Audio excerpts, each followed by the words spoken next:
Hey guys, tonight we're going to step straight into the heart of Rome.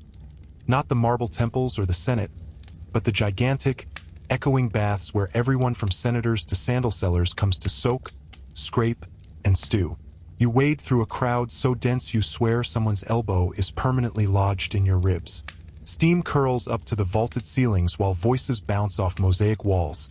An endless chorus of gossip, flirtation, and haggling over fish sauce prices.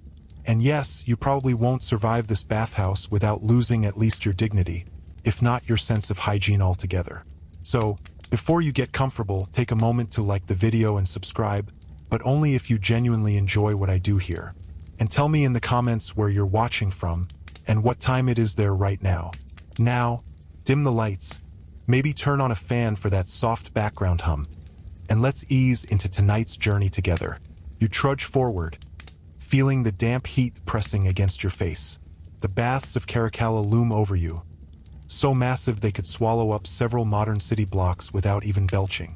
Inside, bodies jostle for position on marble benches. There's no VIP entrance. Rich, poor, free, enslaved, all mashed together in a squirming testament to Roman egalitarianism. At least when it comes to public bathing. A senator in a gleaming purple-bordered toga wedges himself between a toothless old fishmonger and a teenage boy chasing after a runaway sandal. Historians still argue whether this mingling was genuinely democratic or simply a calculated display of imperial benevolence. You can almost see the emperor's face carved into the wall, grinning as if to say, "Look how civilized we all are, up to our necks in each other's sweat."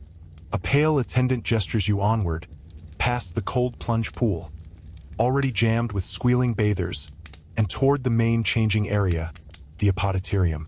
You edge through a forest of limbs, stepping over a man sprawled out and snoring with his tunic bunched under his head like a sad little pillow. The air is thick with olive oil, wet wool, and the faint tang of ammonia. One mainstream historical fact is that these baths could accommodate thousands of people a day. Caracalla's complex alone reportedly welcomed over 1,600 bathers at once. Imagine the largest shopping mall you've ever visited. Strip out all the shops, fill it with tepid water and unwashed humanity, and you're halfway there. A curly-haired boy in a tunic no bigger than a dish towel darts past with your shoes clutched to his chest. You lurch after him, heart thudding, only to realize he's an official slave, here to safeguard your belongings in a cubbyhole. That's the polite version. You'd be wise to assume you'll never see those sandals again. You're nudged by an old woman cackling at something her friend just muttered about the new perfume craze. She says everyone's adding imported cinnamon oil to their bath and smelling like spiced bread. Another man sneezes so violently, he nearly topples into a basin of lukewarm rinse water. This place is a living petri dish, and you can't help imagining how quickly a cough or a boil would spread. Some patrons are fully nude, others wrapped in cloths or clinging to faded loincloths, and you're trying to decide which approach will feel least humiliating. There's no privacy curtain, no helpful sign reading "first time." Don't panic. Just the unstoppable tide of bodies inching you toward the tepidarium, where things somehow get even more crowded. A fringe tidbit you can't unknow. In certain bath complexes, communal towels were shared without washing, passed down from bather to bather like a soggy family heirloom. You try not to picture how many backsides your towel has already visited.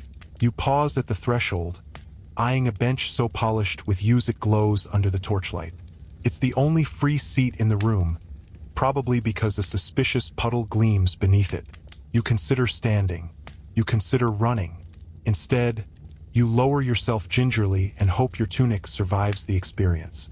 A skinny man with missing teeth strikes up a conversation about the gladiator games, his voice rising above the splash and murmur. You nod politely, though you'd rather focus on not passing out from the sheer humidity. He insists on showing you a tiny clay amulet he says protects against bathhouse demons. Historians still argue whether Romans truly believed in spirits haunting the baths or whether it was just an excuse to buy more charms from traveling hawkers. Your thoughts wander to what awaits beyond this chamber. Steaming pools, strigils scraping away layers of your dignity, and maybe, if you're lucky, a brief plunge in water that isn't murky with other people's sweat.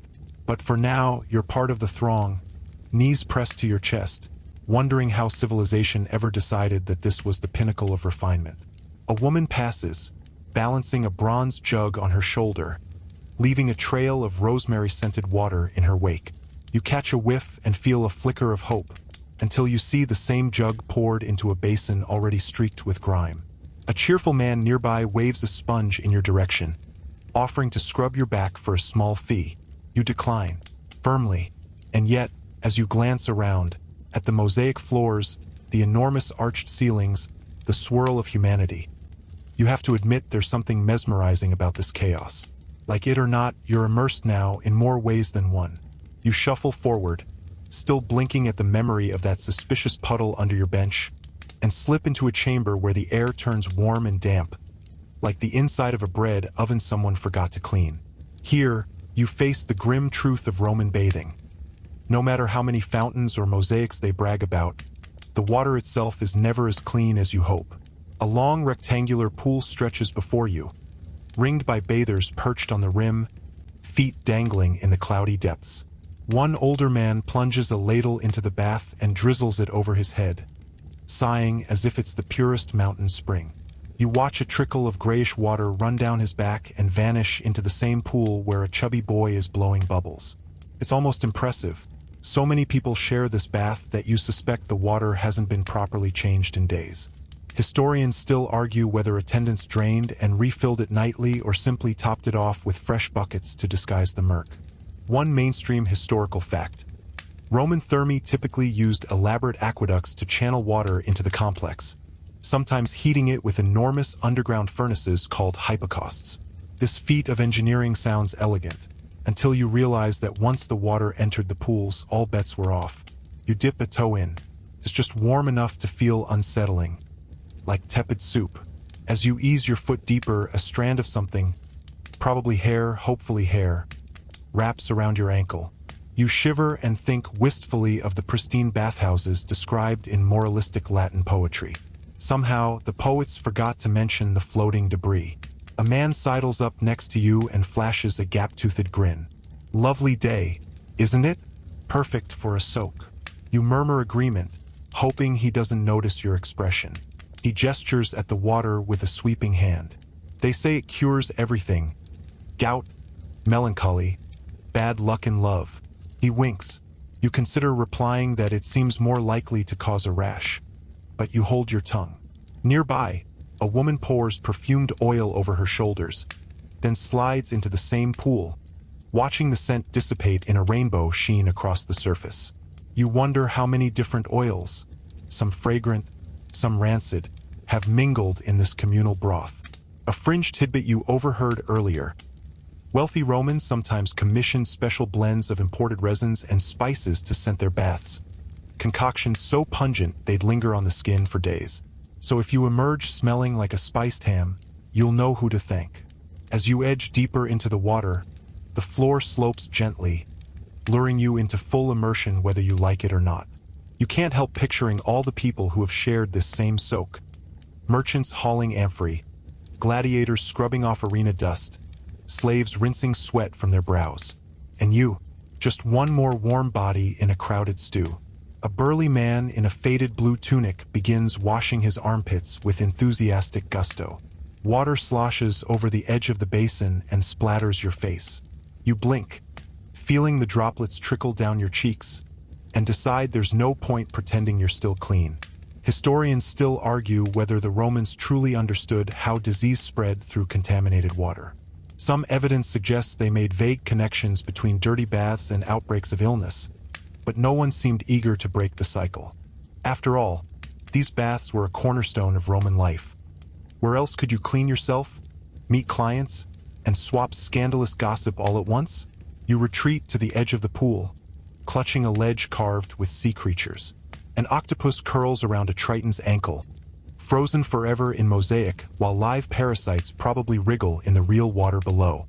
You tell yourself it's only your imagination, but a sudden itch on your shin makes you reconsider. At your elbow, two men argue over politics, voices echoing off the marble. One insists the emperor's grain dole is ruining honest trade. The other declares it's saving the poor. Neither seems concerned about the film of grease glistening on the water between them. You close your eyes and try to focus on something else. Anything else. Perhaps you picture the great aqueducts snaking across the hills, pouring pure, cold water into the city. You imagine it gushing into these baths in a glorious cascade, before reality intrudes, reminding you that even the freshest flow can't stay clean in a pool full of people. You crack one eye open to see a young boy plunging underwater, cheeks puffed out. When he resurfaces, he shakes his wet hair in all directions. Several drops land on your lips. You try not to think about it. A wiry old woman approaches, her hair pinned up with a bronze comb. "First time?" she asks, amusement crinkling her eyes. You nod sheepishly. She chuckles. "You'll get used to it, or you'll give up and go to the smaller baths. But then you'll miss all the stories." You have to admit, she's right about that. Even in this murk, there's something magnetic about the energy, the chorus of voices, the sense that you're participating in a ritual older than any living Roman. Still, as you finally wade out, you notice a thin film clinging to your skin, a reminder that cleanliness is more of an aspiration here than a reality. You towel off, carefully inspecting the cloth to make sure it's dry, and brace yourself for the next ordeal. The infamous scraping ritual that everyone insists leaves you feeling refreshed. You stand dripping on the slick marble floor, hugging your damp tunic to your chest. It's time for the Romans' favorite part of the process, scraping yourself clean. And by clean, you suspect they mean less obviously filthy. A bath slave approaches, carrying a small bronze object shaped like a flattened sickle. This is the strigil, a tool you've heard about in hushed tones from other first-timers, usually accompanied by a grimace. Its purpose is to rake away sweat, oil, and whatever debris is currently clinging to your hide after that tepid communal soup. Historians still argue whether strigils were truly effective hygiene devices or mostly ceremonial gestures. You can't help noticing that the slave's own arms are spattered with old oil and bits of grime. He gives you a practiced smile and motions for you to stand still. He starts with your forearm, dragging the strigil in a long, deliberate stroke. You clench your teeth as the cool metal scrapes over gooseflesh. It's not exactly painful, but it is profoundly weird, like someone is peeling a thin layer of your dignity along with the dirt. A thin ribbon of grayish oil curls away from your skin. One mainstream historical fact: wealthy Romans would coat themselves with scented olive oil before entering the baths, both to soften the skin and to lift grime, so it could be scraped off more easily. In theory, this left you gleaming and smooth. In practice, you suspect it mostly redistributed the filth in slightly more fashionable patterns. The slave moves on to your shoulders, working briskly while you try not to flinch. Around you, dozens of other bathers endure the same ritual, some chatting idly about chariot races, others groaning as the strigils carve their way across bony spines. A man to your left grumbles about the price of olive oil, which has apparently doubled in the past month thanks to shipping delays from Hispania. "I'm paying more for this sludge than I paid for my first tunic," he protests, waving an oily rag for emphasis. A fringe tidbit floats back to you. In certain Roman provinces, people mix their oil with powdered pumice or ground beans to create a more abrasive cleaning paste. Some swore it worked miracles. Others called it skin torture. As the strigil scrapes your ribcage, you feel you can guess which camp you join. Your attendant pauses to inspect his handiwork, flicking the collected gunk into a nearby basin already half full of other people's scrapings. You look away quickly, hoping your stomach doesn't rebel. He moves to your back, applying a little extra pressure this time. You feel every ridge of the strigil gliding over your spine, followed by a quick polish with a rough cloth. "There," he says with faint pride. "Good as new." You suspect that's an exaggeration. Around you, the ritual continues.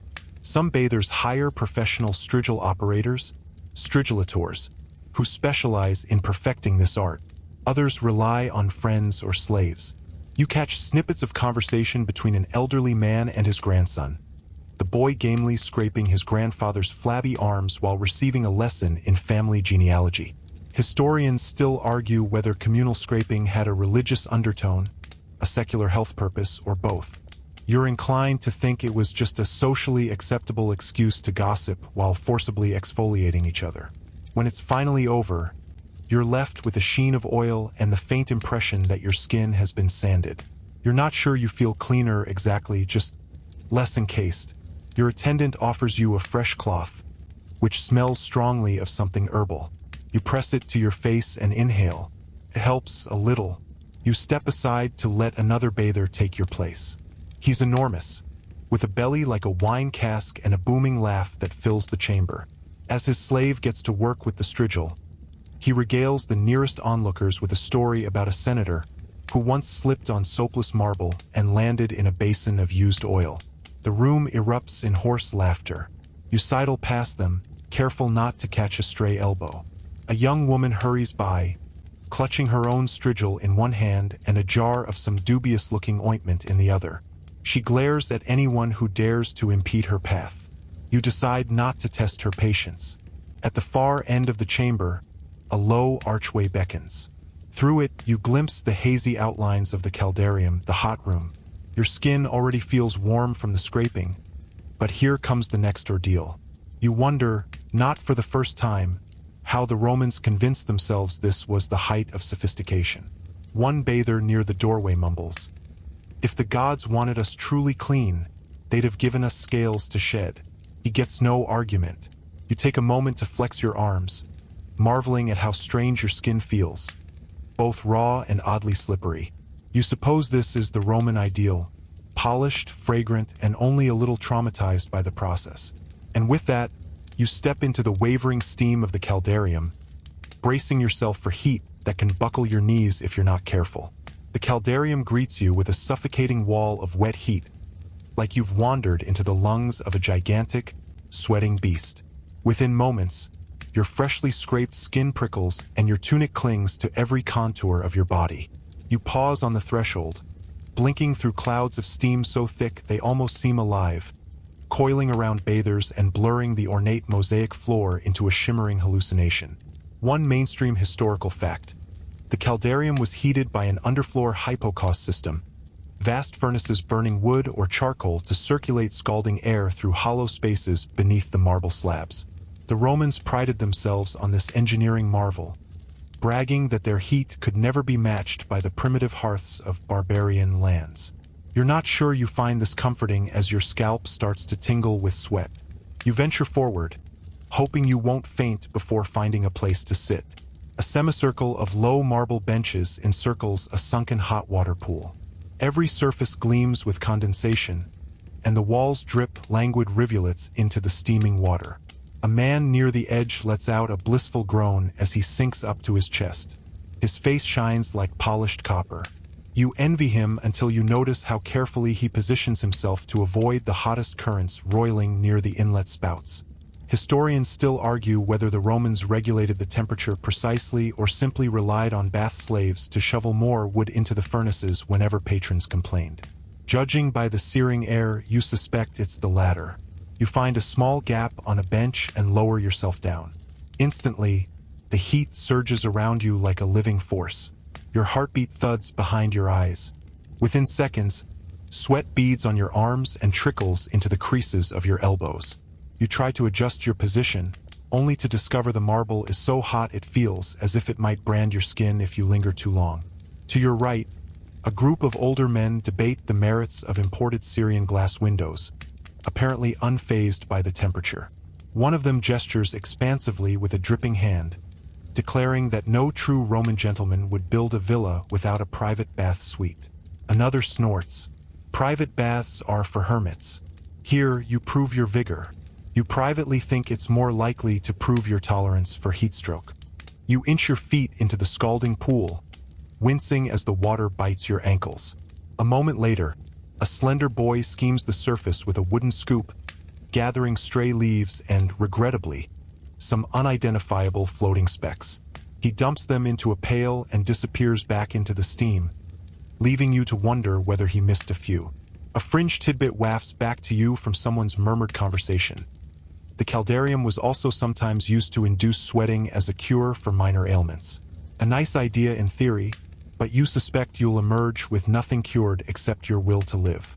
As you settle deeper into the oppressive warmth, your thoughts begin to drift. Maybe you picture the emperors who bathed in chambers like this, surrounded by flatterers and perfumed attendants. Maybe you imagine gladiators easing bruised muscles into the steaming water, grateful for the brief respite from the arena. Or maybe you just wonder how much longer you can sit here before you pass out. Nearby, a woman balances a shallow brass bowl on her lap. She lifts it to her mouth, takes a delicate sip, and sighs. It's mulsum, spiced wine diluted with water. You almost envy her until you remember that drinking alcohol in this heat is probably the fastest route to a swoon. Historians still argue whether women and men ever shared the caldarium at the same time, or whether official segregation was strictly enforced. Judging by the cluster of women in one corner and men in the other, you'd guess that in this bath at least tradition holds sway. Sweat now trickles steadily down your back. Every breath tastes of warm stone and old oil. You shift your weight again, feeling your head spin in the stifling air. A friendly-looking man leans over to offer advice in a hoarse whisper. Don't stay more than 15 minutes, unless you want to end up horizontal. He flashes a grin, showing a gold tooth. You nod gratefully and decide you've probably soaked enough to satisfy any curious observer or judgmental Roman spirit. Summoning all your will, you ease out of the pool. Water cascades from your limbs in hot rivulets. As you straighten, you feel a wave of dizziness that leaves you clutching the wall for balance.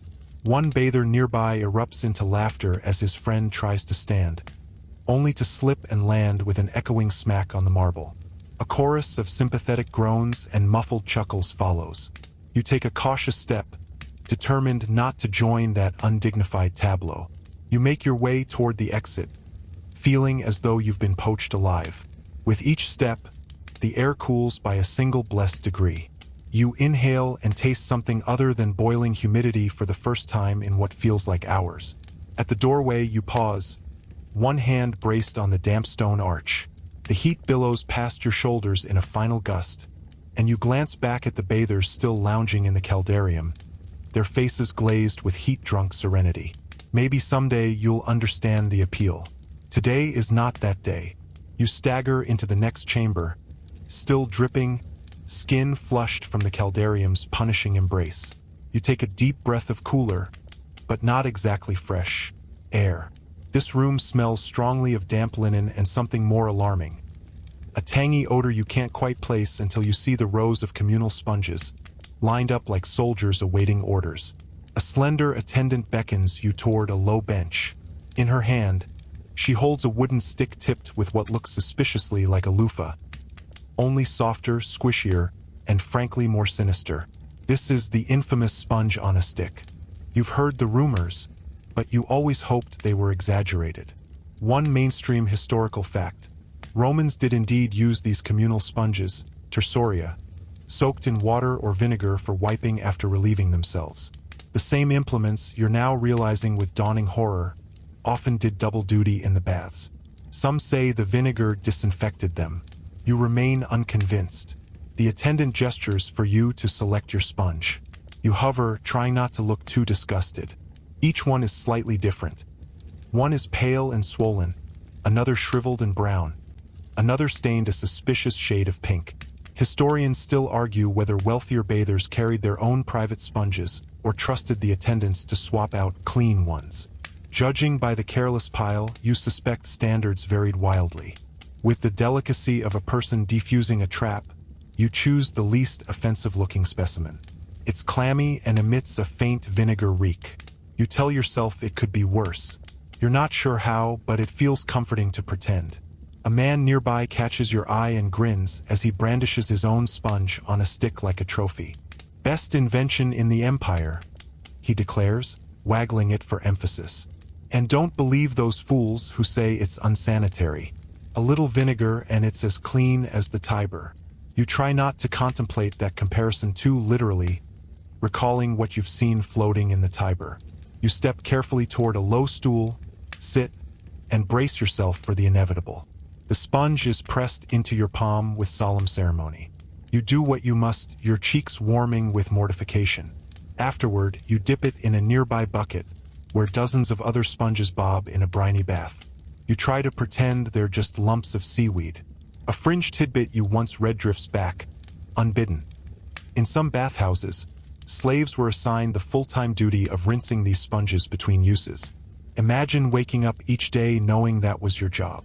You whisper a silent prayer of gratitude for your own relatively sponge-free occupation, whatever that might be in this fever dream of a life.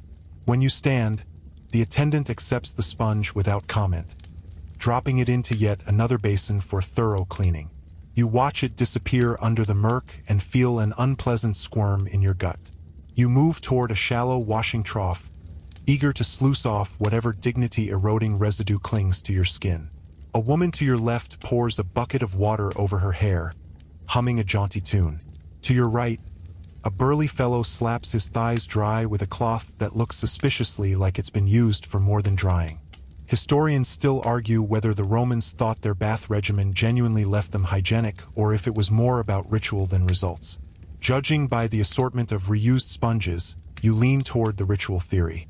You rinse your hands in a smaller basin filled with lavender-scented water. The fragrance is a brief reprieve, cutting through the vinegar funk. As you splash your face, you catch your reflection in a polished bronze mirror propped on a low shelf. You look slightly stunned, cheeks pink, hair plastered to your temples. Congratulations, you're officially a Roman bather. A young man sidles over, clutching his own sponge like a talisman. He confides in a low voice, "They say if you're polite to the attendants, they'll save the cleanest sponges for you." You're too exhausted to muster a reply, but you nod sagely, as if you'll remember this crucial piece of diplomacy next time. You pat yourself down with a frayed towel. The fabric is rough, scraping your tender, freshly striggled skin. You feel a shiver despite the lingering heat. All around, bathers are chatting, scolding their slaves, or methodically scrubbing themselves as though the process is no more remarkable than tying a sandal. One man hobbles past you, gripping a bucket in each hand. They've started using imported vinegar from Hispania, he boasts to anyone who'll listen. Costs more, but the sponges come out cleaner. The woman behind him mutters that she'll believe it when she sees it. You decide you've lingered long enough among the sponges. With a final glance at the buckets, some frothy, some ominously still, you slip away toward the next chamber, praying that nothing else in this place will demand quite such an intimate acquaintance. As you walk, you try to convince yourself that you feel cleaner, lighter, more civilized. But in truth, you suspect you've simply swapped one layer of grime for another, though at least this one smells faintly of lavender and despair. You step away from the sponge gauntlet, hoping against all odds that the worst is behind you. But as you cross into the next vaulted chamber, your nose is instantly assaulted by a cocktail of scents so pungent it makes your eyes water.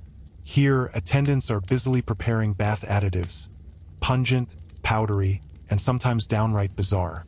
At the far end of the room, a burly man stirs a vat the size of a donkey cart. He lifts a ladle and pours a thick, grayish mixture into smaller jugs. The contents smell faintly of burnt wood and sour wine. You edge closer, curious despite yourself. One mainstream historical fact: Romans often mixed ash, lime, and aromatic resins into the bathwater, partly to soften it and partly to leave a more pleasant fragrance on the skin. But what you see next is something you wish you could unsee. An attendant holds up a small clay pot and tips its contents into the same jug, brown lumps that dissolve slowly, swirling in grotesque spirals. Someone at your elbow whispers, voice tinged with glee, "Crocodile dung, imported from Egypt." You blink, thinking perhaps the heat has finally cooked your brain. But no, this is apparently a real thing. A fringe tidbit you once read springs to mind. Wealthy Romans believed crocodile dung had antiseptic properties and even magical protective powers. Historians still argue whether it was ever widely used or mostly a fad among the rich who wanted to outdo their neighbors' eccentricities. You watch as the attendant splashes in a jug of rose oil, swirling everything together into a frothy mess that smells, strangely, like damp flower beds and old leather sandals. Then, with a businesslike nod, he hoists the jug and waddles toward the warm pools to pour in his dubious concoction. A woman beside you fans her face with a fold of her tunic. "This is why I bring my own oil," she mutters. She produces a small vial from her belt, uncorks it, and dabs her wrists. A rich, sweet scent wafts toward you, something like honey and crushed herbs. She catches you inhaling and shrugs. Imported from Arabia. Costs more than my rent. You try not to look too impressed. Meanwhile, the air grows thick as more attendants start decanting their jugs. Clouds of steam billow upward, carrying the mingled perfumes and less pleasant undertones into every corner of the chamber. You make your way toward a stone ledge, where smaller basins await anyone who prefers to scoop the additives themselves. A young man with carefully oiled curls bends over one basin, measuring out a heap of pale powder. "Ground myrtle," he says, seeing your curious look. "For the skin. Makes you smooth." He pauses, then adds with a sly grin. "And the ladies say it smells better than goat grease." You can't argue with that. You reach for a smaller scoop and gingerly ladle a thin trickle of resin-infused water into your own basin. It clings to your skin like syrup, heavy and oddly comforting after the sponge ordeal. Near you, a squat man with arms like hams is dousing himself in something thick and golden. "Olive oil mixed with sulfur," he proclaims loudly. "Clears the humors."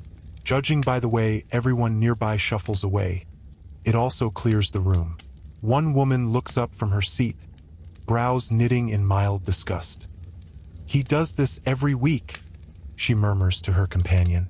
"Swears it makes his joints supple. All I know is it makes my eyes sting." Historians still argue whether these additives had any real medicinal benefit or whether the faith in them was simply part of Rome's elaborate bathing culture. A show of sophistication and wealth. A splash echoes from the far pool as an attendant pours in yet another jug, this one tinted pale green. Someone claps appreciatively, as if they've just witnessed a fine piece of theater. You can't help imagining what it must feel like to submerge in that half-spa, half-stew. You trail your fingertips along the rim of your basin, wondering whether to add another dash of something floral to mask the sulfur. A woman nearby taps your shoulder. "Don't mix too many," she warns in a hushed voice. "Last week, a man passed out from the fumes, fell right into the pool." You thank her, heart fluttering. With great caution, you rinse your hands and set the ladle aside. No need to tempt fate with a vinegar crocodile dung resin cocktail. You back away from the steaming concoctions and rejoin the stream of bathers heading toward the next chamber. As you pass under the archway, you catch a final whiff of cinnamon oil tangled with something less pleasant. For a moment, you swear your skin is tingling in protest. You steal one last glance at the bustling room, the jugs, the powders, the steaming vats, and wonder how many Romans honestly believed they were stepping out purified, reborn, and fragrant as a meadow. And you can't help thinking that, in a way, it's almost charming, this elaborate theater of cleanliness, even if it leaves you smelling like a spice swamp. You slip into the next chamber, trailing the faint reek of crocodile dung and rose oil behind you, and immediately feel your hand stray protectively to your belt pouch. If there is one universal truth about Roman baths, it's this. While you're busy scrubbing yourself raw, someone else is busy figuring out how to relieve you of your valuables. This room is lined with rows of cubbyholes carved into the walls, each stuffed with tunics, belts, shoes, and the occasional bronze amulet or clay jar. You watch a scrawny boy dart between them, his bare feet slapping the damp stone, eyes sharp as a ferret's. He pauses to check if anyone is watching, then gently tugs on the hem of a folded tunic. A burly bath slave, arms like bread loaves, expression carved from granite, appears behind him without a sound. One meaty hand lands on the boy's shoulder. The boy freezes. For a moment, they stand like a tableau in a cautionary fable, the thief and the enforcer. Then the slave flicks his wrist, and the boy scurries away, muttering curses under his breath. One mainstream historical fact: Roman baths were notorious dens of petty theft. Plaques warning against pilfering have been unearthed in the ruins, carved in stone for all to see. You'd think that would deter sticky fingers, but it seems the lure of unattended coin purses was stronger than any moral scolding. You sidestep an argument brewing between a pair of old men. One insists he left his best sandals in cubby 47. The other swears he took nothing. Their voices climb higher, drawing a small crowd. A woman tuts and mutters, "Should have paid the slave to watch them." Another bathgoer pipes up, "Or just warn them into the water." The first man rounds on him, red-faced. "Oh, so you think I'm daft enough to swim in leather?" Historians still argue whether bathhouses employed dedicated guards or if patrons were simply expected to bribe the staff to keep an eye on their belongings. Judging by the chaos around you, it looks like a little of both. You pat your own belt pouch again, reassured by the small weight of your coins. For a moment, you consider tucking it deeper into your tunic. But then you recall the soggy communal sponges, and decide you'd rather risk theft than vinegar-soaked denarii. A young woman glides past, her hair twisted into an elegant knot and secured with a bronze pin shaped like a dolphin. She cradles a small clay tablet inscribed with a name you can't quite read. Some sort of claim ticket, perhaps. She catches your eye and shrugs. "They say the baths are safe if you keep your wits. And if you don't, well." She glances pointedly at the old men still bickering.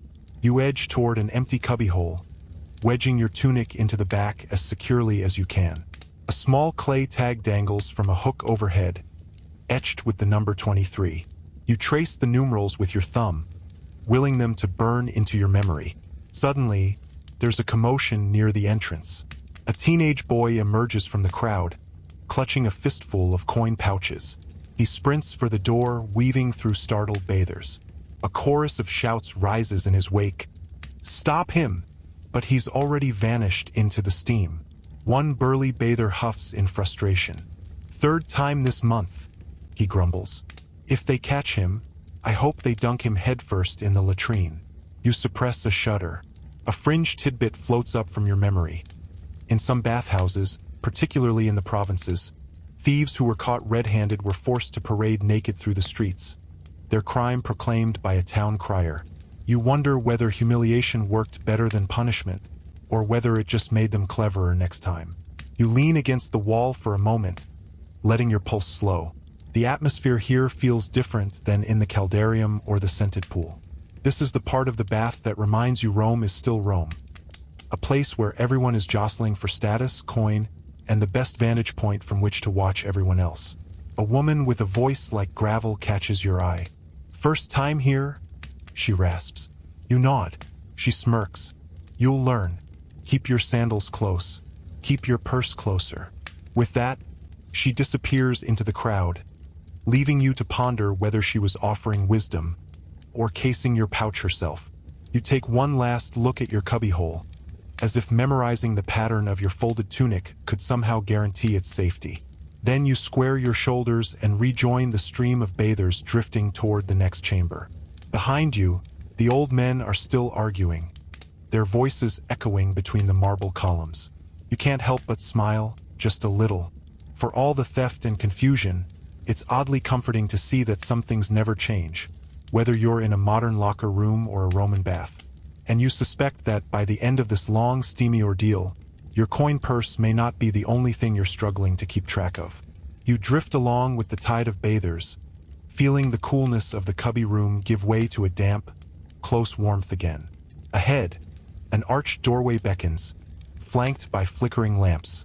You step inside and find yourself in a quieter chamber lined with reclining couches, low stools, and the watchful eyes of the bath slaves. This is where secrets are traded as easily as bathwater. Everywhere you look, silent attendants move like shadows. Young men and women in simple tunics, their faces carefully neutral. They pour oil into shallow dishes, arrange towels, and refill basins.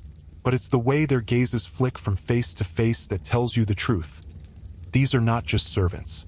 These are the keepers of all the tiny humiliations, flirtations, and indiscretions that unfold within these walls. One mainstream historical fact: many Roman bath complexes employed dozens, even hundreds, of slaves to keep the operations running. They were the ones who knew exactly whose husbands slipped away to meet a lover in the tepidarium, who bribed the attendants for hotter water, and who complained the loudest about crocodile dung. You ease onto a low bench, your skin still tingling from all the scouring and stewing. An attendant appears without a word, offering you a small cup of water laced with something aromatic, mint or fennel. Maybe. You sip it cautiously, grateful for any flavor that isn't vinegar or sulfur. At your side, two men in fine tunics murmur in conspiratorial tones. You catch just enough to understand they're discussing a property dispute, with names you vaguely recognize from the marketplace. A slave stands nearby, eyes lowered, but you notice how his shoulders tilt ever so slightly toward their conversation. Historians still argue whether these slaves were simply passive observers or whether some were active informants for wealthier patrons, or even the authorities. In a society where gossip could make or break a man, knowing who controlled the whispers was half the battle. A wiry old man shuffles past, trailed by a slave balancing a bronze jar on one hip. He stops to glare at a trio of youths giggling over a wax tablet. "You think you're clever," he rasps, "but every word you say will end up in someone's ear." One of the boys straightens up, cheeks pink, while the others smirk. You lean back, trying to look as though you belong, though your eyes can't help darting from one attendant to the next. Their composure is uncanny. Even when they move to empty basins or collect used towels, they exude the calm assurance of people who have seen everything and remember more than you'd ever guess. A fringe tidbit you once heard. In certain elite baths, slaves were trained to recognize patrons by scent alone, so they could anticipate who needed which oil or preferred which seat. You're not sure whether to be impressed or unsettled. Your attention drifts to a young slave girl replenishing a tray of delicate glass bottles.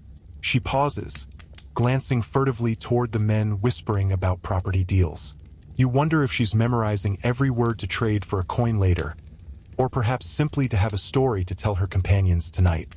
One man a few couches over clears his throat and beckons an attendant closer.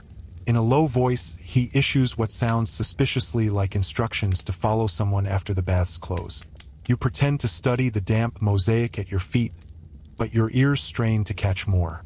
Historians still argue whether such quiet surveillance was officially sanctioned by bath owners, or if it grew organically, a natural byproduct of cramming so many ambitions and rivalries into a single, steamy complex. You sip your water again, heart thumping just a little faster. It's almost comical. Here you are, stripped to the barest dignity, and yet no one is ever truly naked in this place. Secrets cling to every corner like damp towels. The old man who warned the giggling boys has settled onto a couch near you. He fixes you with a rheumy eye. "Careful what you say," he mutters. "They listen." He jerks his chin toward a young slave quietly polishing a silver oil flask. "They always listen." You nod, unsure what reply would sound least foolish. A part of you wants to ask him what else he knows. How many lives have been steered or ruined by a single overheard remark?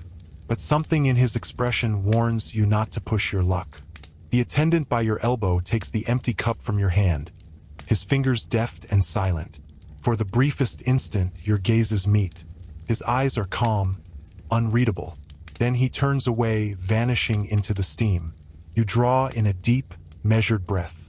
If you'd thought the worst discomforts of Roman bathing were physical, the scraping, the heat, the communal sponges, you now realize there's another, subtler hazard. The certainty that someone always sees, always remembers. And so you gather yourself, stand, and prepare to move on. Whatever chamber waits beyond this one, you suspect it will feel almost honest by comparison. You slip out of the chamber of watchful slaves, feeling the weight of unseen eyes slide off your shoulders, only to find yourself at the threshold of yet another world. Here, the light grows softer, the chatter quieter, and the crowd distinctly different. This is the women's domain, or at least one of them. Depending on the bathhouse, the sexes might bathe at different hours in separate wings, or behind flimsy partitions that everyone pretends are more effective than they are.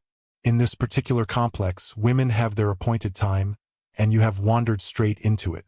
One mainstream historical fact: Roman law and custom varied wildly on when women could use public baths.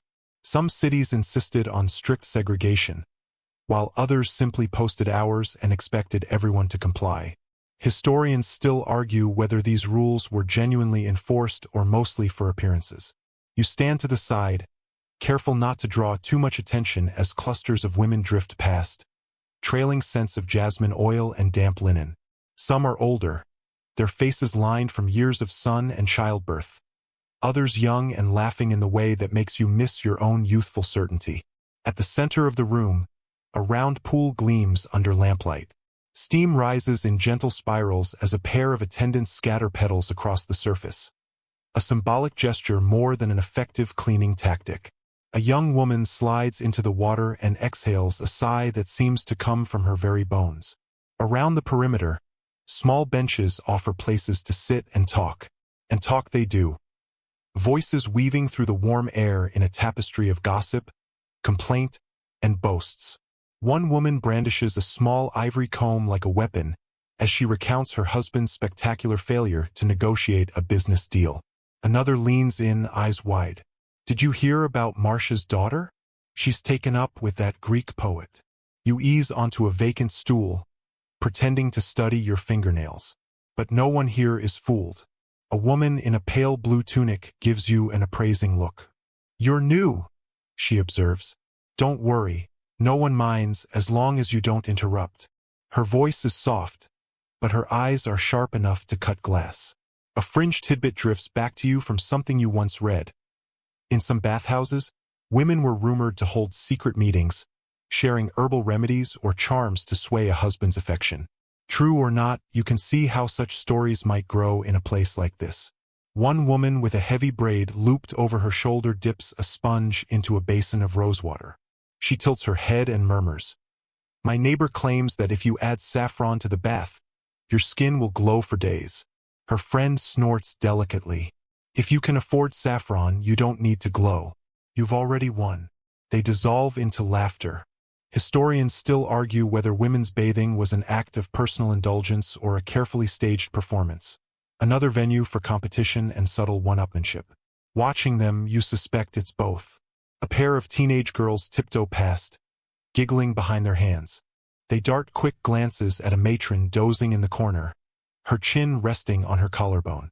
Even in sleep, she clutches a small cloth bundle to her chest, as though the thought of someone stealing it haunts her dreams. A low voice breaks into your thoughts. If you want to wash, you'd better hurry. The hour's nearly up. You glance up to find an older woman regarding you with an expression halfway between kindness and pity. She gestures at the pool, where the petals are already drifting to the edges. They'll start draining it soon. You nod, offering a murmured thanks. Rising, you step to the water's edge. The heat here is gentler than the caldarium, more like a caress than a slap. You lower yourself in, feeling the tension leach from your muscles. A soft sigh escapes before you can stop it. Beside you, two women trade recipes in hushed tones, their shoulders touching as they lean close.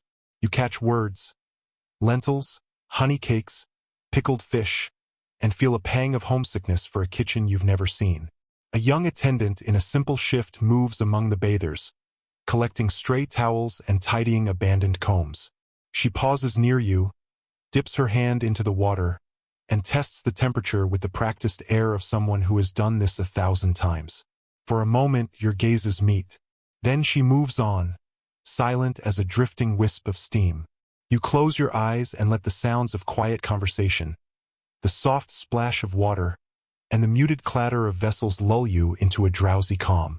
But beneath that serenity, you can feel the undercurrents. Rivalry, rumor, the delicate balancing act of Roman womanhood. Here, even relaxation is a kind of performance, every gesture recorded by attentive eyes. You take a final breath of perfumed air and prepare to leave. As you climb from the pool, a voice behind you observes, "You survived your first women's hour." You look back to see the woman in the blue tunic smiling faintly. Just wait until the men complain you took too long. With that, she closes her eyes, floating among the petals like some serene statue. You wrap yourself in a towel, bracing for whatever comes next. You shuffle out of the women's hour chamber, towel clutched tight, skin still damp and fragrant with rosewater, and a hint of saffron you're pretty sure you never asked for. The air beyond feels suddenly cool, almost chilly on your overheated skin. But any illusion of freshness shatters the moment you enter the next hall. A broad, echoing space lined with marble benches and pale, flickering lamps. Here, it's the itching that gets you first. You scratch absently at your forearm, telling yourself it's nothing, but as you watch the crowd, you realize you're not alone. Nearly everyone here is scratching something. One mainstream historical fact: Roman bathhouses were breeding grounds for skin conditions and parasites, no matter how elegant the architecture. Lice, fleas, ringworm, if it could crawl or fester, you could probably catch it here. A man seated on the nearest bench lifts his foot and inspects it with a resigned sigh. Gods, he mutters to no one in particular. I knew I should have worn sandals in the caldarium. He rubs a red patch near his ankle, then scratches behind his knee for good measure. You take a cautious step forward, trying not to let your imagination conjure tiny creatures skittering across the tiles. A slave boy darts past carrying a tray piled high with jars and pots, ointments you realize each labeled in neat letters. He stops at a group of bathers who look almost relieved to see him. One by one, they point out patches of irritated skin, and he dabs unguents onto their arms and backs with brisk efficiency. Historians still argue whether these ailments were viewed as a natural hazard of communal bathing or as a mark of carelessness. You suspect the difference is mostly in how good your excuses are. A fringe tidbit you wish you didn't know: some physicians of the time believed that deliberately exposing yourself to mild infections toughened the constitution, as if rashes were a badge of civic pride. You scratch your shoulder and sincerely hope your constitution is feeling very proud indeed. You ease onto a low bench, watching as an elderly woman examines a series of reddish blotches on her shin. She huffs and dabs something green and pasty on them, glancing at you as though daring you to comment. You look away politely. Next to her, a wiry man scratches his scalp so vigorously you half expect sparks to fly. He catches your eye and shrugs. The tepidarium's warm water is worse than a circus for fleas. He offers conversationally, as though he's describing the price of bread. But what can you do? You can't stay away. It's where all the talk happens. You can't help but believe him. Here, people don't just come to wash. They come to see and be seen. To trade gossip, show off new oils, compare rashes. Even the parasites you suspect are part of the social fabric.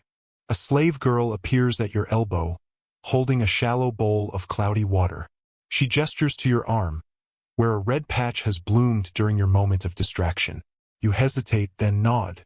She dips a strip of linen into the liquid and presses it gently to your skin. It stings faintly, but not unpleasantly. Barley water and vinegar, she murmurs in a voice softer than the steam drifting around you.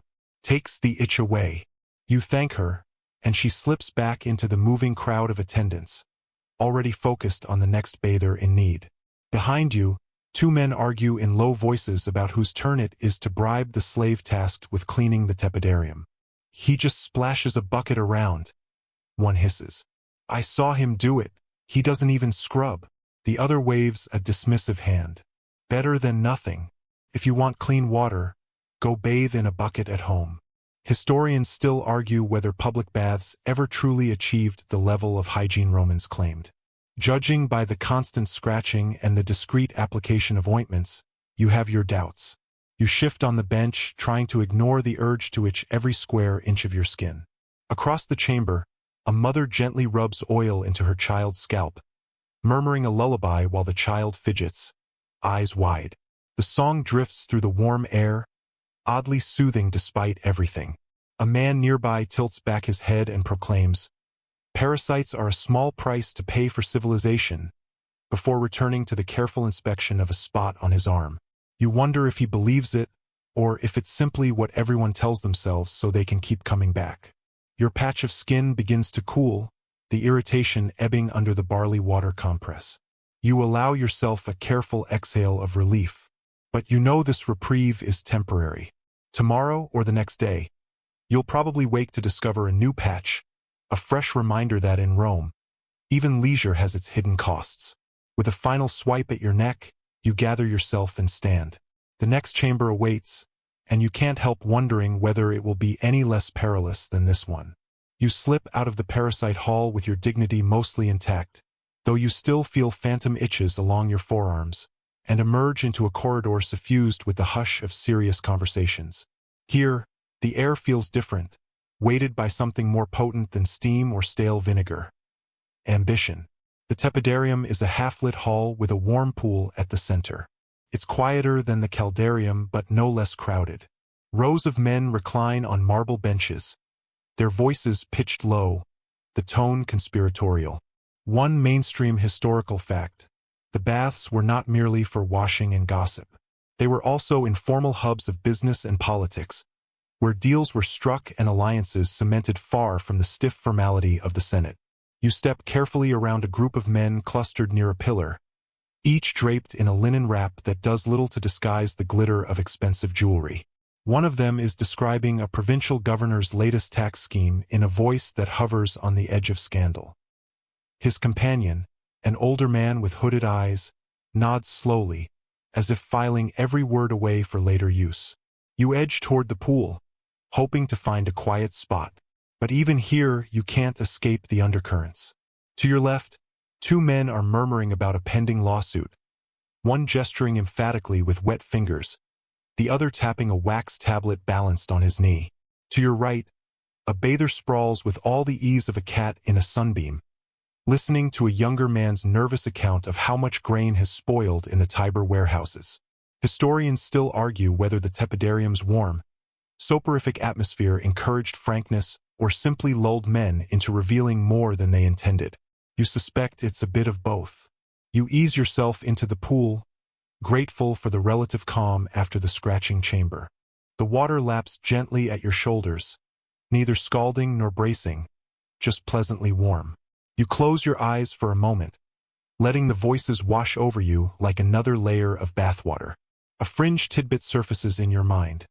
Some senators were rumored to hold prearranged chance encounters here, choreographing who arrived when so negotiations could happen without the appearance of collusion. You wouldn't be surprised if half the conversations around you had been planned weeks in advance. A man a few paces away clears his throat and leans forward, elbows on his knees. "I'm telling you, it's only a matter of time before he's exiled," he says too loudly. His friend hisses at him to lower his voice. "Do you want to end up on a list?" The first man glances around and realizes how many people are listening. His face pales a shade you wouldn't have thought possible for someone freshly steamed. A bather next to you snorts softly. "They forget everyone here has ears," he mutters. You nod, trying not to look too intrigued. One elderly senator drifts past, his slave hovering a respectful distance behind with a fresh towel. His face is placid, but his eyes flicker constantly, taking in every detail. You wonder how much he's overheard today, and how many favors he'll collect in exchange for keeping quiet. Historians still argue whether Rome's political elite truly believed in the privacy of the baths or merely pretended it existed so they could say things that would be too dangerous in an official setting. Across the pool, a tall man with a scar on his jaw traces lazy patterns on the water's surface, while his companion lists names in a low monotone. From the way the scarred man occasionally nods, you suspect someone's future is being decided right now, punctuated only by the drip of condensation falling from the vaulted ceiling. You dip your chin beneath the water, letting the warmth seep into your scalp. For one blessed moment, it's easy to pretend you're simply here to relax. But when you resurface, the low buzz of tense negotiations greets you like an unwelcome relative. A boy no older than 12 hurries past with a carved box tucked under one arm, an oil casket or perhaps a bundle of documents. His face is set in the same expressionless mask you've seen on every bath slave. And yet, you have the distinct feeling he's memorizing every word spoken around him. You ease to the edge of the pool and haul yourself out, water streaming down your back. The floor is slick, so you move carefully, eyes lowered. If you slip now, your dignity, and possibly your political neutrality, will vanish in a single graceless splash. A man seated near the entrance raises his voice just enough to be heard as you pass. "He'll never survive the next vote. Mark my words." His friend sighs. "Perhaps not, but we will." They clink cups of watered wine, their smiles thin and knowing. You don't linger to hear more.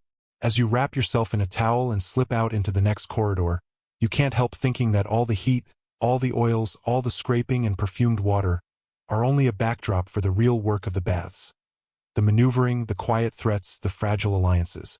And you wonder, with a shiver that has nothing to do with temperature, how many reputations have drowned in this warm, deceptive pool.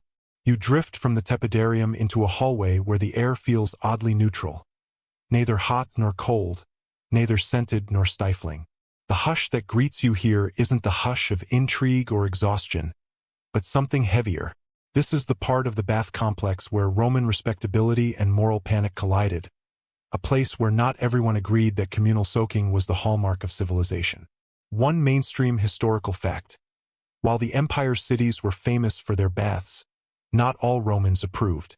Philosophers, moralists, and even some senators wrote long, grumpy tracts lamenting how the baths were turning citizens soft, decadent, and prone to all manner of scandalous behavior. As you pass through a low arch, you spot a small marble plaque carved with a lecture in miniature. Some senator's stern warning about vice and virtue. The words are all lofty principles, but you can almost hear the tired frustration behind them. Once, Rome conquered the world. Now, Rome soaks in perfumed pools. Two men stand beneath the inscription, gesturing animatedly. One is middle-aged, wrapped in a towel, hair slicked flat. He's red in the face, either from the hot water or from indignation. "I'm telling you," he sputters. "The baths have ruined discipline. My nephew spends half his week here, sits around, sipping wine, gossiping about actresses. He can't even hold a sword properly anymore." His friend lifts one eyebrow. "Perhaps he doesn't want to hold a sword." "That's exactly my point," the first man insists, stamping his foot for emphasis. "Where is our martial spirit? Where is our gravitas?"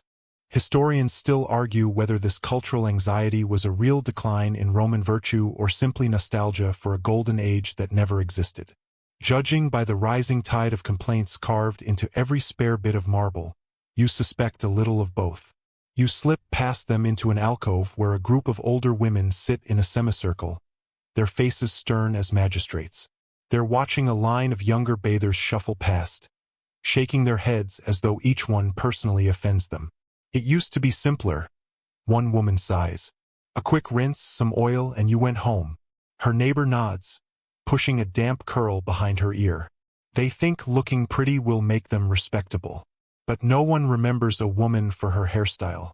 They remember her for her virtue. The word virtue hangs in the warm air like a judgment. You edge around them, careful not to meet their eyes.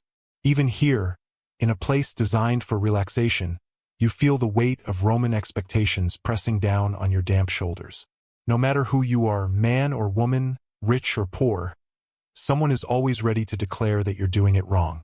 A bather nearby, younger than you, rolls her eyes theatrically as she passes the circle of matrons. "They say the baths are corrupt," she mutters under her breath. "But you'll find them here every week, complaining to anyone who will listen." You nearly laugh but catch yourself. If the older women heard, you suspect you'd be added to their mental list of Rome's moral failures. One mainstream historical fact: some philosophers, like Seneca, openly criticized the baths for fostering laziness and indulgence. They claimed the constant pursuit of luxury was softening Roman character, replacing stoic endurance with scented oils and idle gossip. A man emerges from a side corridor, drying his hair with a towel so thin you can see the outline of his hand. He pauses to look up at the vaulted ceiling, sighing dramatically. "I was in the caldarium for half an hour," he announces to no one in particular. "I could feel my resolve melting." Someone nearby snorts. "What resolve?" Another voice chimes in. "He means his sense of duty. Left it in the hot pool." A ripple of laughter spreads across the benches, though a few older bathers glare disapprovingly. You slip onto a bench near the wall, where a carved relief depicts a line of bathers in the same poses you've seen all afternoon. Scraping, soaking, gossiping, squabbling. The artist must have known exactly what to capture. You wonder if that sculptor ever imagined these scenes would one day be cited as evidence of Rome's decline. Historians still argue whether these critiques were sincere worries about public morality or veiled snobbery.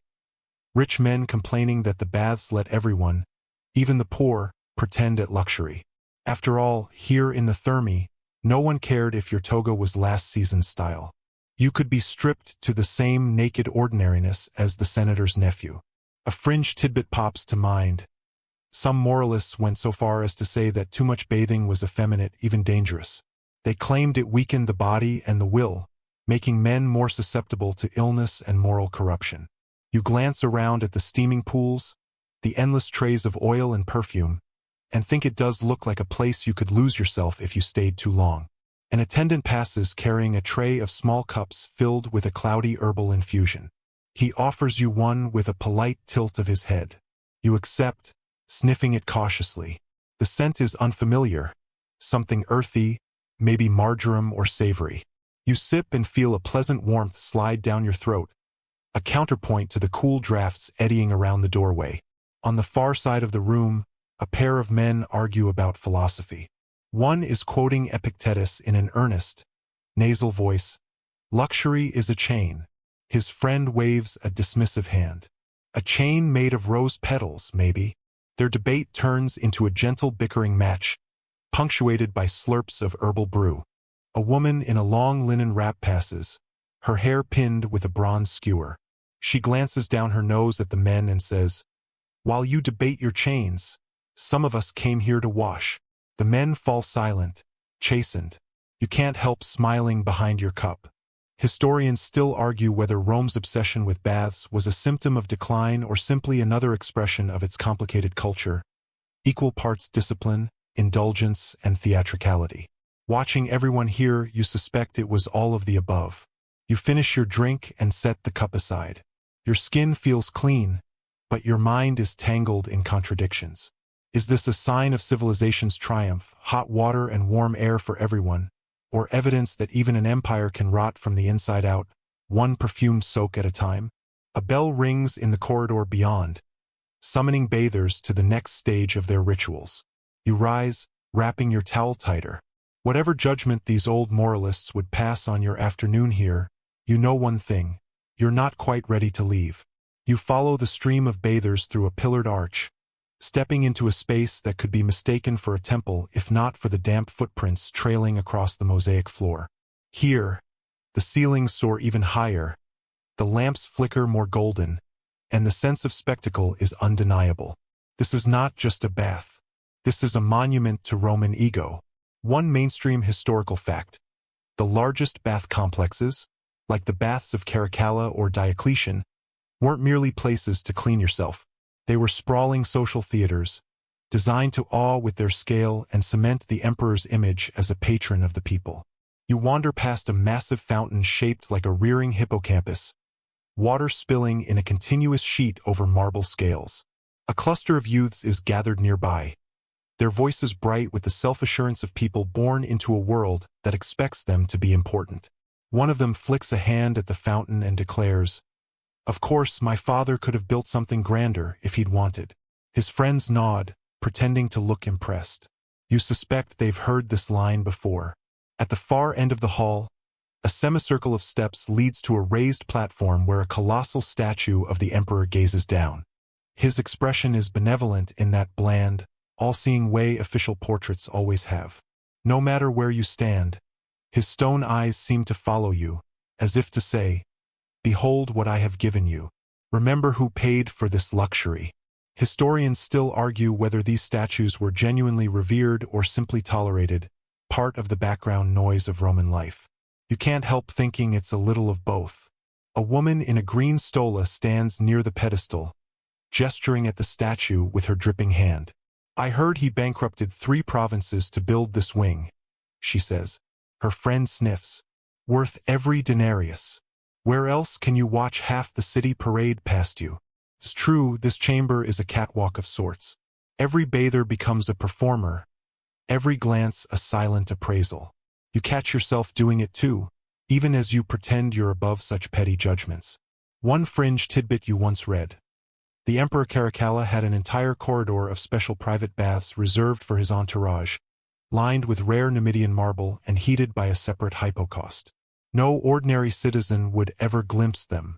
And yet, out here, everyone was meant to believe they were equal under the emperor's benevolent gaze. You edge toward a small fountain to rinse your hands, feeling the cool water sluice over your fingers. It's a relief to touch something unadorned, something simple. But the moment passes as a pair of young men glide past, draped in linen that looks impossibly white against the dim hall. They nod to an older senator seated near the pool. He lifts one hand in languid acknowledgement, as if blessing their display. Historians still argue whether these bath complexes functioned more as civic spaces or private retreats. You suspect they were both, in the same way the forum was both a marketplace and a theater. Here, appearances mattered just as much as any actual cleaning. A slave girl appears with a tray of little glass bottles, perfumed oils for anyone who can afford the extra flourish. She pauses near a group of women discussing the upcoming games. One gestures, and the slave lowers the tray so she can select a bottle tinted a delicate purple. You watch her rub the oil into her forearms, the scent drifting across the aisle, something floral and sharp. She holds her arms out for her friends to admire, basking in their approving murmurs. A man nearby leans back against a pillar, one knee propped elegantly over the other. "The baths are the only place you can be both naked and respected," he announces. "You show your wealth in your oils, your slaves, your confidence." He gives you a wry smile, as if to acknowledge the absurdity of it all. You offer a nod in return, feeling your own self-consciousness ease just a fraction. Maybe everyone here is performing. Maybe that's the point. One older woman, her hair pinned in an elaborate crown of braids, sighs contentedly as she reclines on a cushioned bench. "Let the philosopher scold," she says. "Civilization is measured in hot water." No one contradicts her. A bell tolls faintly, signaling the approach of evening. Shadows grow longer across the mosaic floors, pooling around the pillars. Bathers begin to gather their belongings, though no one seems in a hurry to leave the warm glow of spectacle. You pause a moment longer, drinking it in. The gleam of polished marble, the hush of awed voices, the colossal statue watching over it all. In this place, you feel like a participant in something larger, an elaborate game of status and ritual centuries in the making. And as you step toward the corridor leading to the final chambers, you can't help thinking that for all its flaws, there is something magnificent in the Roman conviction that even bathing should be an act worthy of legend. You slip into the corridor that leaves the emperor's stony gaze behind, stepping into a space where the grandeur softens into something more familiar. Here, the walls are less ornate, the lamps burn lower, and the accents in the air shift, no longer purely Roman. You can feel it even before you spot the small details. The painted tiles that don't quite match the city's patterns, the inscriptions in languages you can't read, the subtle mingling of customs from far beyond the Tiber. This is the part of the baths that welcomes travelers and locals from every corner of the empire. Here, you glimpse how far Rome's habits have spread, and how often they collide with older ways of doing things. One mainstream historical fact: when Roman baths were introduced to provinces, Britain, Gaul, North Africa, they sometimes clashed with local traditions of modesty, privacy, and hygiene. In some places, people embraced them enthusiastically. In others, they remained suspicious of communal soaking. You pass a young man wrapped in a blue linen cloth, hair glistening with oil. He's trying, with mixed success, to instruct his friend, who wears a rough provincial tunic, on the finer points of Roman bathing. "No, no," he insists, voice exasperated. "You scrape first, then you oil. If you reverse it, you look like a barbarian." His friend blinks at him, then deliberately dribbles oil on his shoulder. "Better to look like a barbarian than catch fleas," he mutters, earning a chorus of scandalized gasps from passers-by. Historians still argue whether these regional tensions were smoothed over by time or whether they lingered as small resistances, reminders that the empire's influence had limits. Watching them bicker, you suspect the latter.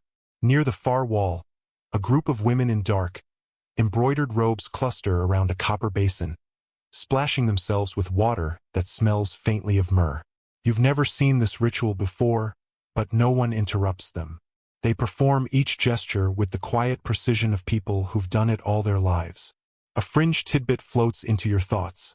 In some provinces, Roman officials had to issue formal edicts encouraging, or, in rare cases, requiring locals to use the new baths. The logic was simple. Hygiene and Romanization went hand in hand. But you can imagine how those edicts must have felt to people accustomed to bathing in private, or not bathing at all. A boy passes carrying a tray of reed baskets piled with towels. He pauses to offer you one.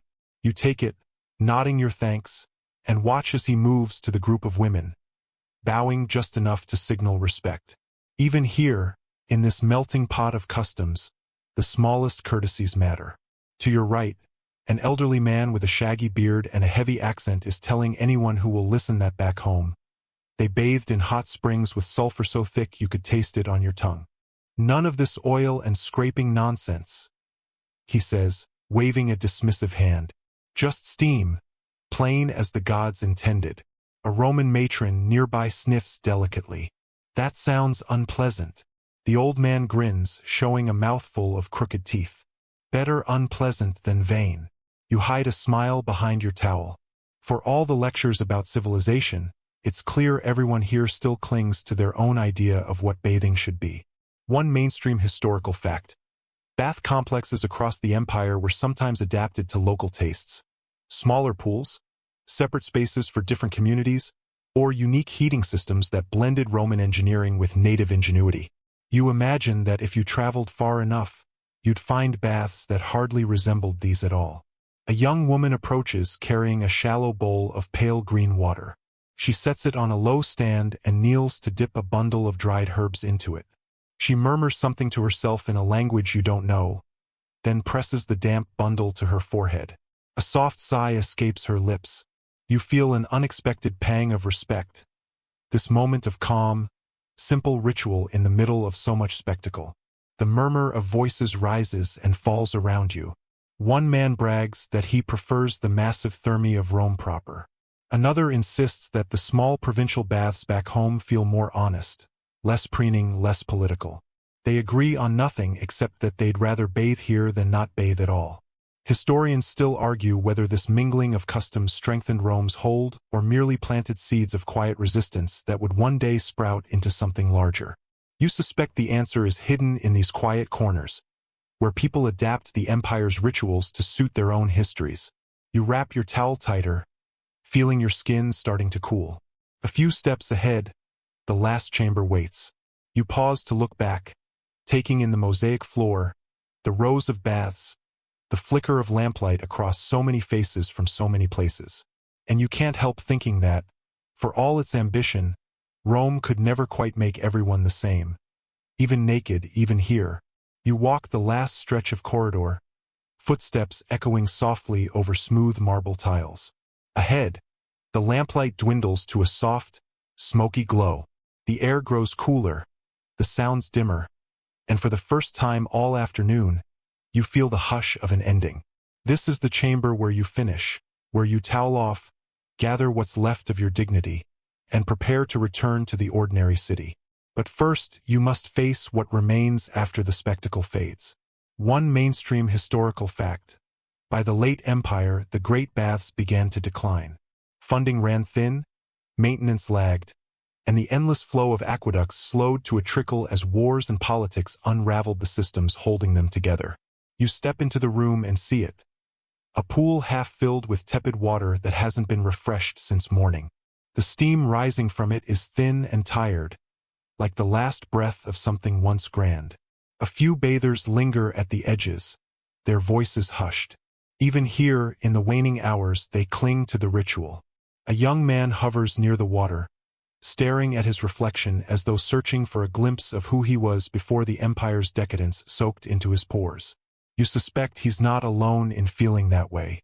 Nearby, a pair of older women sit wrapped in towels, talking in low voices about rising taxes, about food prices, about the soldiers passing through the countryside. Their words are laced with a brittle anxiety you haven't heard in the other chambers. Historians still argue whether the decline of the baths was a symptom of the empire's unraveling or merely collateral damage, a luxury sacrificed when survival became the priority. Watching the thin stream of water trickle into the basin, you can believe either story. A fringe tidbit you once read comes to mind. In some parts of the empire, Baths were stripped for their lead pipes and bronze fittings, dismantled piece by piece until only hollow shells remained. A place once full of heat and chatter reduced to echoing ruin. You sit carefully on a bench worn smooth by countless generations of bathers. A slave shuffles past with a cracked jug, filling basins with water that smells faintly metallic. You dip your fingers in, feeling the coolness slide over skin still tender from hours of soaking, scraping, and perfumed oil. Someone behind you clears his throat.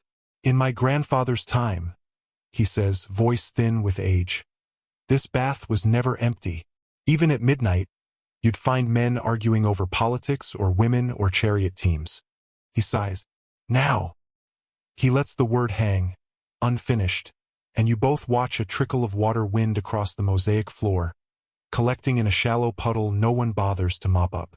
You stand and cross to a small alcove where a single torch sputters, shedding unsteady light over the last wall inscription. A dedication to the emperor who paid for these baths, carved with the same reverence you saw in the grand chamber. The letters are chipped and fading. You run your fingers over them and feel the roughness of centuries pressing back. A woman nearby hums softly as she combs her hair. The melody is older perhaps than the empire itself. It weaves through the cool air, carrying something gentle, something almost comforting. Historians still argue whether these final days of the baths were marked by melancholy or relief. Some claim people mourned their loss as a sign that civilization itself was crumbling. Others insist that life simply shifted, that new rituals replaced old ones. You gather your towel, feeling the sudden desire to leave before the last embers of warmth die. As you move toward the exit, you take one last look at the pool, the benches, the flickering torch. Even in decline, there's a beauty here, something stubborn and human in the refusal to let go of a tradition that made people feel civilized, even if only for an afternoon. A bell tolls somewhere deep in the complex, muffled by distance and walls. You step into the corridor, the cool draft wrapping around your damp skin, and breathe in the silence. And as you walk back into the world beyond the baths, you can't help thinking that Rome's greatness was never only in her triumphs, but also in her rituals, messy, crowded, contradictory, and in the stubborn conviction that tomorrow, someone would still show up to soak, gossip, and pretend it would all last forever.